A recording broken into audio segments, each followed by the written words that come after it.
Hello, my friends. On this episode, I'm speaking with Ben Pickard, my fellow Business Unicorns coach, and we are talking about our 5 rules for effective delegating.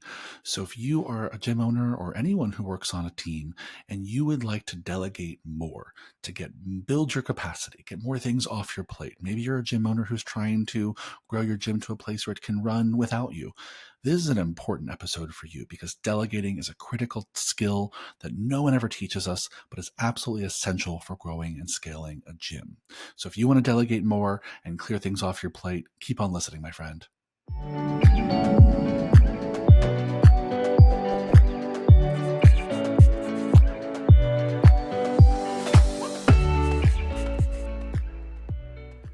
Hello, fitness business nerds. What's up? Welcome to another episode of the Business for Unicorns podcast. Before we jump in today, I wanted to make sure you all know that we're heading to Boston for a Unicorn Society retreat, and you're invited. We have a handful of extra spots for our retreat, which is happening September 14th and 15th. So if you've been dying to spend some time with me and Ben and Mark and me and the rest of the Business for Unicorns team, come join us for this amazing 2-day retreat. We also have a special guest speaker, Kevin Carr, from Mike Boyle Strength and Conditioning and CFSC, who's going to be talking about program design. It's going to be a fantastic 2 days in Boston, again, September 14th and 15th. If you want more information, click the link below in the show notes or head over to our Instagram and just DM us the word Boston and we'll send you all the information. But space is limited and we hope to see you there. Moving on to today's episode. Welcome, Ben. Hello. How are you, my friend? I'm doing great. How are you? I'm good. Is it okay if I share a little bit of your personal life on this podcast today? Yeah. You're getting married soon. Can we say that? Can I just say officially congratulations? It's coming up around the corner, and I'm so excited for you, my friend. Thank you. Yeah, it's been a long time coming for those who know us. We are getting married on the 16th anniversary of the day we met, which is super romantic. Wow, that's amazing. That's amazing. Good for you. I really like weddings, even though I'm not a traditional in very many sense of the word. I just, I love that idea of like gathering people and celebrating a relationship. So, congrats to you and Katya. I'm excited for you all. Thank you. Let's talk about today. We decided we're going to talk about delegating. And delegating is a topic I've covered before on this podcast. I'm going to keep talking about it on a regular basis because it's one of those skills that no one ever teaches us, but is absolutely critical for leadership and entrepreneurship. And so can you just talk a little bit, just generally speaking, Ben, about like what's been your experience learning how to be a good delegator in your gym? Well, I think like many people who show up on the podcast, my experience was that I was awful at it and didn't know how to do it properly for a long while and screwed it up for years, probably. Just thinking multiple years. Screwed it up a lot. Let's go with that. And then since learning how to do it better has absolutely transformed my relationship with my gym. Yeah. Yeah. Well, let's linger on screwing it up for a little bit longer because I have plenty of stories. What were the kinds of ways that you screwed it up the most frequently? My default was just to be like, hey, Michael, can you do this thing for me? Mm-hmm. They're like, yeah, I think so. I'm like, great, thanks. And that was the entire delegation conversation. So we're going to get to, there's a lot of elements that were missing in that, but inevitably what would happen is it wouldn't be done on time because I kept the timeline in my head. So I set them up for failure because I wasn't trying to be an asshole, but that's how I showed up to them. Yeah. It definitely wasn't done the way I thought it would be done because I didn't give any instructions about what success looks like and what to do when it's finished. I definitely didn't explain the why. Well, maybe sometimes I did, like, hey, we need this, can you do it? But it wasn't like, here's the importance of this and how it's going to make our lives better. So it led to like a lot of shit that was like, I guess technically done from their perspective. Like it's rare that a human will be like, I completed that task and actually didn't. Like we have to assume good intent. They're not lying to us here. But from my perspective, nothing got done. And it was 100% my responsibility. I have to take ownership of that. I think those are such common pitfalls, and I've experienced all those too. Like, you're not clear on a timeline, so just no one knows when it has to be done by. You're not clear on why it matters. Like, why does this task even have to be done in the first place? Or why me? Why am I doing it? Right? Or you're not clear on how it's meant to be done. Like, what are actually the steps? Do you have any preferences? Like, what's the end product? Right? And I think when you go too fast and you're just like shouting out tasks to people, that's not really delegating. It's not really delegating, right? The promise of delegating well is that you get someone to take something off your plate, maybe for good, at the very least for a short term, that you get some extra capacity for a little while, and you don't add your capacity or get things off your plate when you don't train people well. We don't give people clear instruction over what they're expected to do by when and how. And so I think, if there's one kind of tip I'll start this conversation with, is that no one can delegate well quickly. I think it takes a little bit of time. I have to think about delegating like an investment, right? Like an investment in your team, investment in a specific team member, investment in your capacity. And so, almost all the mistakes I've made, which are similar to yours, were around me having expectations in my head that I never articulated to someone, right? Then they would go and do a thing and really, be helpful to me. But then I'd be like, well, shit, this is not what I wanted, because I never told you all the things that were in my head about what I was hoping for. And so if I was to slow down and do it a little more thoughtfully, I would have gotten better results. So let's talk about how to do it well. I know we have a playbook for this. It's basically 5 rules for effective delegating. So walk us through the rules, Ben. Yeah. So the first rule is be patient. Yeah. The second rule is pick the right people. The third rule is make sure they know why, plus a little bit more, which we'll talk about. The fourth one is make sure that you train them well. That's the step that I know I missed many, many times. And then the fifth, which is kind of it's a rule in the sense of becoming a good leader and acting the part, is express gratitude when they do the thing. Thank them for their work. Give them specific positive feedback. We're going to dive more into that. But those are the 5 steps. Be patient, pick the right people, make sure they know why, train them well, and express gratitude. Yeah. And you can see just by thinking through those 5 rules, that is not, hey, Ben, can you do this for me? Okay, thanks.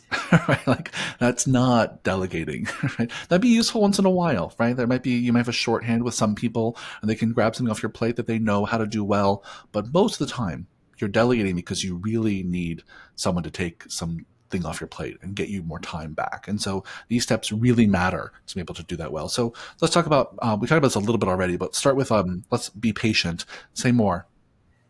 Yeah. So this is, I think, probably the most important step, or at least the most important first step for most things. And I know how hard it can be if you're one of the gym owners like I was, who was everything fell on your shoulders. Your systems mostly relied on elbow grease. You had to check other people's work.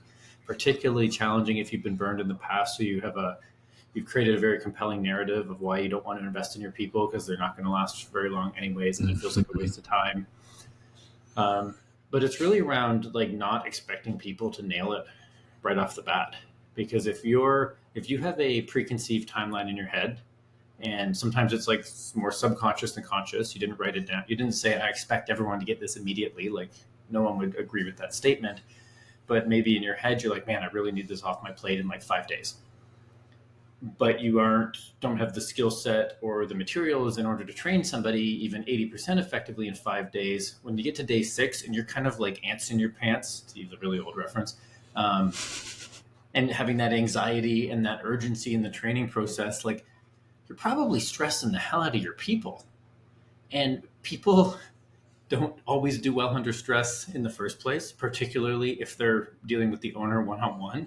And particularly they're going to get the vibe that they're doing something wrong, when the reality is you're just tired of doing this thing, but you've kept it for too long, and that's your thing. You gotta accept that. I think you're right that this one is pretty critical, that you really have to be realistic about how long it takes to learn a new skill, to learn a new task. Change takes time. So if you have an unrealistic time frame for delegating this task, right off the bat, you're setting yourself up and the other person up for failure. So I think being patient and realistic about how long it will take to truly delegate this task, I think is pretty critical first step. Yeah. Well said, my friend. How about number 2? So number 2 is picking the right people. And There's lots of ways you can do this. It could be as deep as doing like a disc or like Gallup strengths assessment, but it can also just be kind of going off your gut a little bit. That Mm-hmm. if you've got something that involves like admin work or data entry or just generally being organized, you probably already know who on your team is more organized and who's not. You probably don't Yeah. want the person who like frequently has computer issues and doesn't know how to use things properly to be the person that's like setting up filters on spreadsheets and creating SOPs and recording screen shares. Conversely, the person who is like, to be stereotypical here, who's like really good with all the technical side of things, but isn't the best communicator, you might not be the one to be like running in services or fielding phone calls from disgruntled clients. So you Yeah. want to give some thought to like, is this person like the right person in the right seat? Is probably the way to think about this. Yeah, I think this one. I think these are all important, which is why there's five of them. But this one, I think the thing that I know I'm guilty of in the past is I would just find like the closest warm body who had some time available. And I'd be like, great, you're alive and you're available. Do this, right? And I would often not give any thought at all to like, are you the right person? Like, do you have any experience doing this? Do you have skills doing this? Do you want to do this? Right? Is something that I could give you repeatedly, right? And like, listen, from time to time, people are going to have to do things they're not good at and do things they don't want to do. Right. But if I have the luxury of choice between who I give this task to or who I delegate to, I'm going to try and pause for a moment and ask myself, who is the best fit for this? And all too often, we just don't pause at all and we give it to the first person we make eye contact with who walks in the room. Which is understandable if you're Yeah. operating in a world of like totally 100% reactive and not proactive.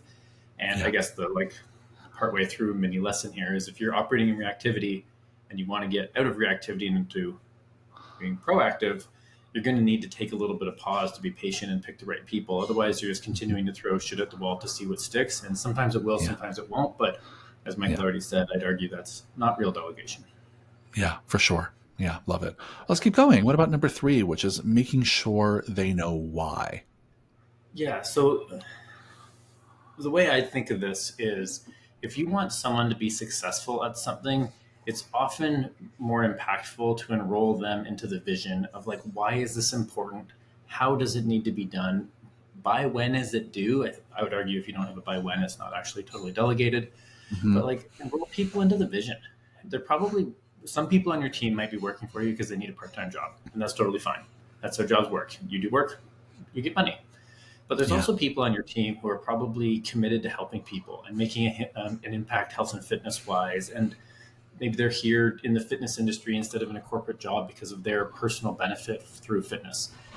Yeah. And spend some time explaining like how this is going to happen. So as an example, if you needed your coaches to get better at asking for referrals, which is something that I think a lot of gyms can improve on, being like, hey guys, here's the referral script. I need you to practice it. And everybody asked for 5 referrals this week. Cool. Cool. Like, yes, that's technically delegated, but it's a lot different than to be like, hey, everybody, or hey, Michael, you specifically told me you're looking for a few more hours. Like I shared with you, our sales aren't exactly where we want them to be this time of year, but you're in a really unique position to be able to help with this and get more of the right people who you love working with and be a perfect fit for our community.